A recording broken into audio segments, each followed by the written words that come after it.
Hey, welcome back again. We're on our next video here, and we are going to finish up now with the design of the circuit. We left off here where we had this here PNP current amplifier feeding an NPN, which turned that LED on. I have this here NPN transistor as dedicated to run the LED only. I have the same setup down here that's going to be for feedback current. What I want to do is I want to make the feedback current separate from the currents that's happening up here, and that's why I'm going to use an opto isolator here. Another thing is what I'm going to do is I'm not going to feed the feedback current directly back into the input of the Schmitt trigger. I'm going to keep the base input clean of any kind of feedback currents. Rather, I'm going to put it in series with the base current, which means is by using this opto isolator, I'm going to have a ground signal coming over, and it's going to feed into an active component that is going to take the place of the pull-down resistor that was in series with a potentiometer. That way there, the signal now will be coming in series with the potentiometer, which then will feed into the base over here. What that mainly is going to do is, since this is an NPN transistor that is being used as an active pull-down, by putting a negative signal into its base, it's going to drop it. It's going to start bringing it to cutoff, therefore allowing the base voltage here to rise positive.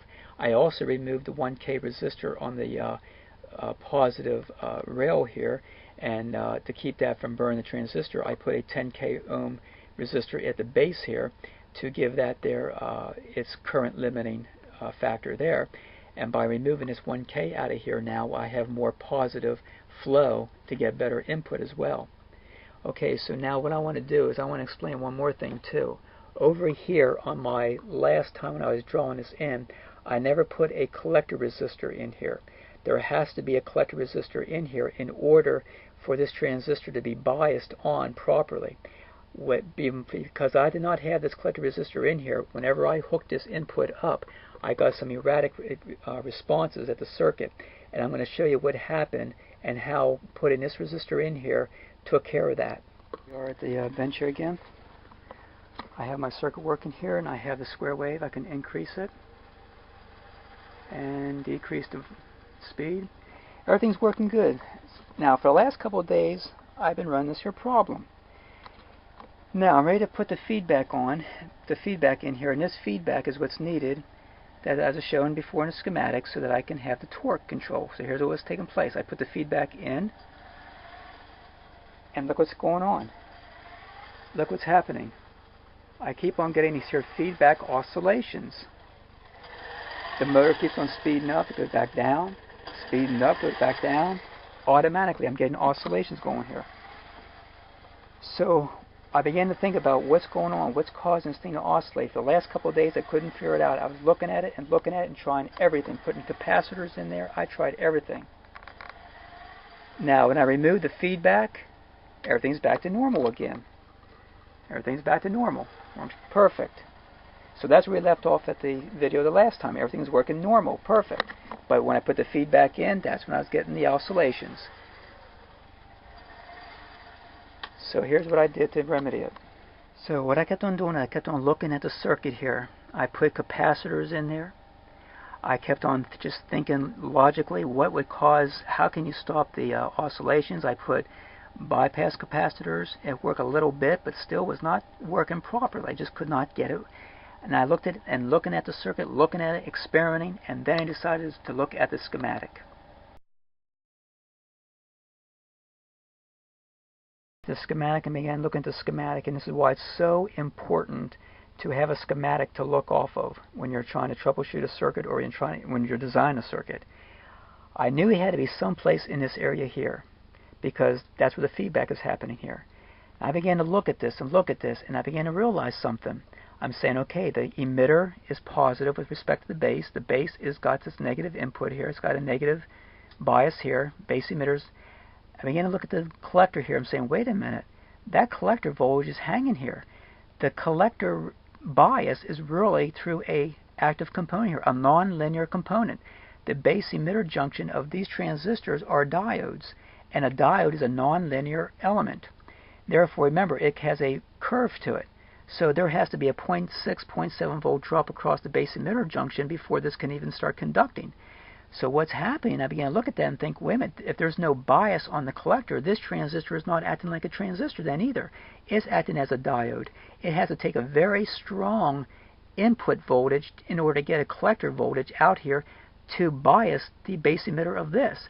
This is not even biased on at all. It has to have an input voltage to it. I want this transistor to be running in a linear mode. It has to be in the active region, not in the cutoff region. Without the collector resistor here, there is no collector to base bias. There is no reverse bias, therefore the transistor is not acting in the active region. It's still in cutoff. So, by putting a resistor in here, and I put that to ground, I can now develop a voltage. First of all, I have now the biasing necessary. This transistor is now turned on. It's now linear. That means any kind of an input going into here now can be amplified. It doesn't take an input to turn it on like a switch. It now takes an input to amplify it. And that's the whole key right there, putting that resistor in there. Very important to make sure that your transistors are biased properly. You cannot bias with a non-linear component. You have to have a DC bias. They have to be resistors. Now let's go back to the circuit and see how it works now. Circuit board here. Here goes the feedback. And there goes our oscillations. Alright, here we go now. What I want to do,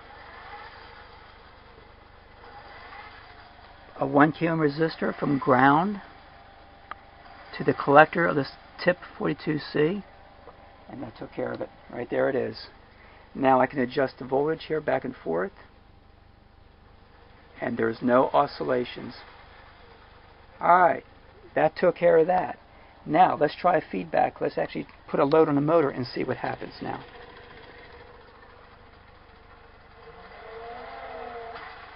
Okay, now we got another thing to contend with. We don't want that to speed up like that. We just want to just increase a little bit at a time. Okay, so what we have now, a small input. Let's go ahead and slow this down to real slow. And let's see what it does now. Here we go, real slow now. And let's put a load on here. Look at that. Wow. So that means then we got some more work to do on this. Alright, let's think this through again. What would cause that? There must be some sort of a input signal from this here feedback now that is overly driving the input transistor. So let's go back to the schematic. The schematic again. Now, let's think this through. If it's overdriving, if the input signal is now overdriving, the more load I put on the motor, it just ramps up. So everything's working good here. If we're getting our input signal through here, everything's biased properly, no more oscillations, but it's ramping up too quick. Why? Well, let's think this through again. If we have the input signal down here, that means this diode must be coming on very sharp, very quickly. What would happen if we were to increase the current limiting resistor to this diode in the opto-isolator so that it will not light up so fast and so bright at one time, but let's put it in a very linear region so that its illumination to the base input will be a very gradual transition. All we got to do is take the current limiting resistor and increase it. Right now I'm using something like 1K ohm to get a good brightness here.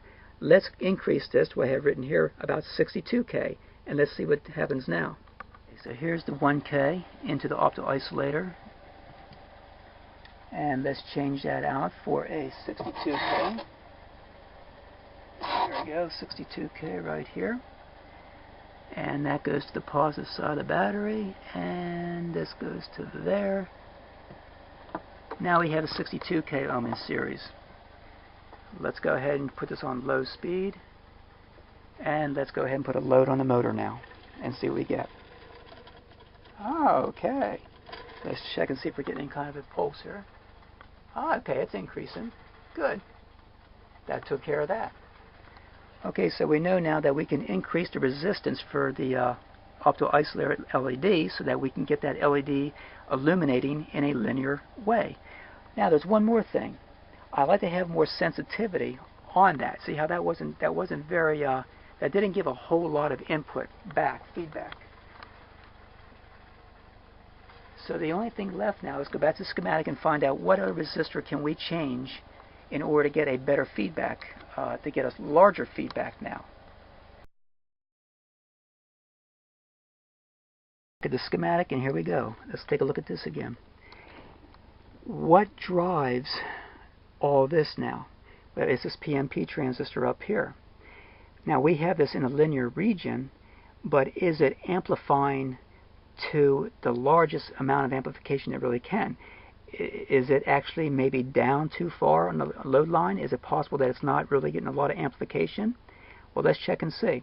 I originally have a 240k ohm resistor in the base here.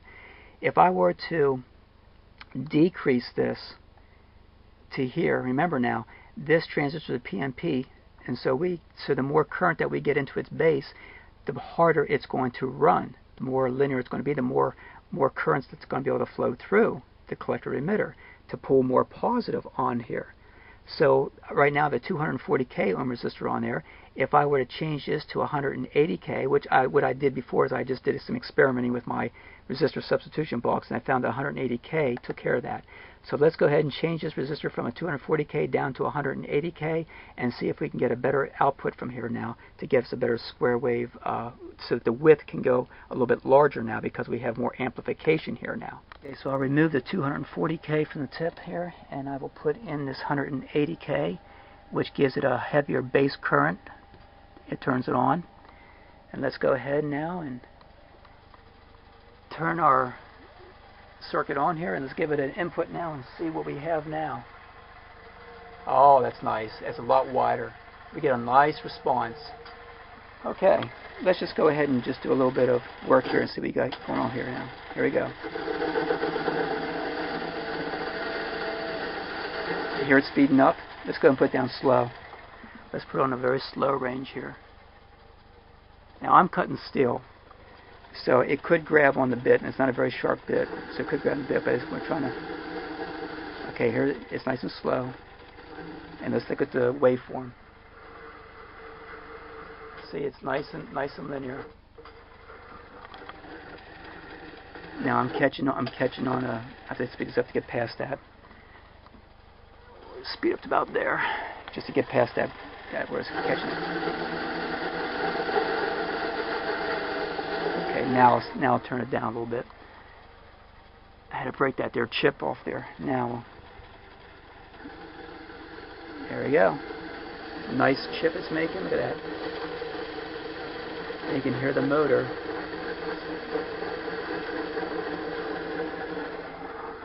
And there's the waveform.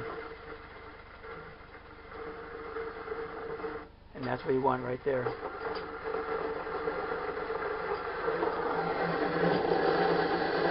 So I would say then, at this point, like I said, I'm cutting steel on this here. That shows how we have this all designed, and we showed also how to troubleshoot the circuit to get it working properly.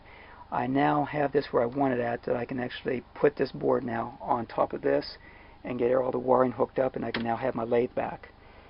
Now I will say this is definitely not a good torque feedback. This is just my way of doing it is just taking the current off the motor, more or less. That's why professionals use tachometers and microprocessors and everything else that's necessary to get a good feedback. But this is going to work for me for what I want to use it for. The way I use my lathe, I can just work with this, and I think it's going to be good. Plus, by me using a breadboard on this, I can always build new circuits and change this out anytime I need to. I'm not going to make this to a printed circuit board. It's going to be all on this breadboard. And then I can put new breadboards together as I learn more about how to make better circuitry for this. I can just keep on adding on and stuff like that. Okay, so the next video, if I do another video on this here, will be the finished project of this here, getting it all wired up and everything, and getting the lathe back to working again. So that's all for right now. Thanks for watching. Bye.